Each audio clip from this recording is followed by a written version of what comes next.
Hi, this is Jocelyn with Real Life Homesteaders, and today I'm going to take you on a short tour of our garden. It is a beautiful summer day, and the garden is my dad's baby. And so I was out here. I use an app on my phone called Plant ID, and I'll link to it below the video.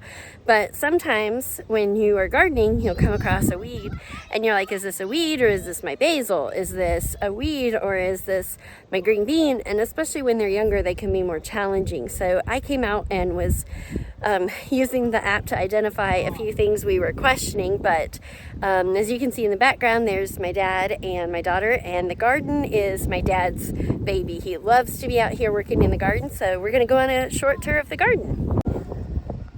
So we have gone to a raised bed gardening system. We are not young 20-year-olds on the farm here.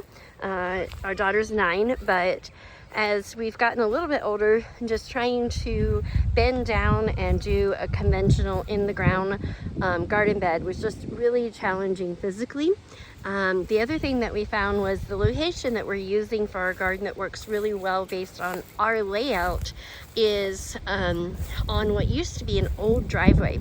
So we have 44 acres and it used to be a part of about a 100-acre family farm.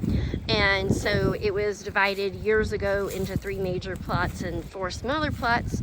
And so this is what was a driveway probably 30 years ago. So it's got good soil on top, but it does have more gravel and drainage underneath it. So we found that doing the raised beds allowed us to control the soil, the quality of it, put more inputs into it. It's easier on our backs, and we're really liking how this turned out. So I just walked past the 3 strawberry beds.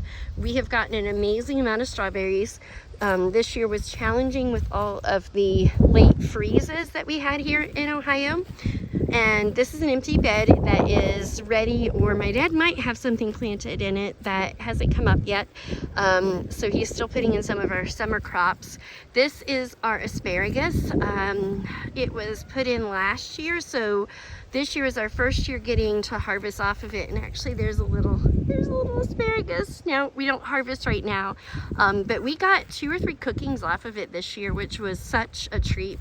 And then he's taken cattle panels, and I think these are squash plants that he has planted here. He's got a tomato there at the end.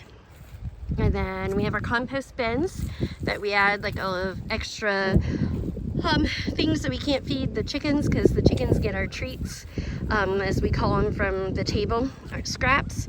These are the potatoes that are growing, and he was just explaining to me that you don't actually have to mound and hill around them to get a really good harvest, that he's been researching that. So that's the method he's using this year. And these are the green beans. We love green beans as a family. Hi, Alyssa, you checking out the green beans? All right. And then there's tomatoes in this bed.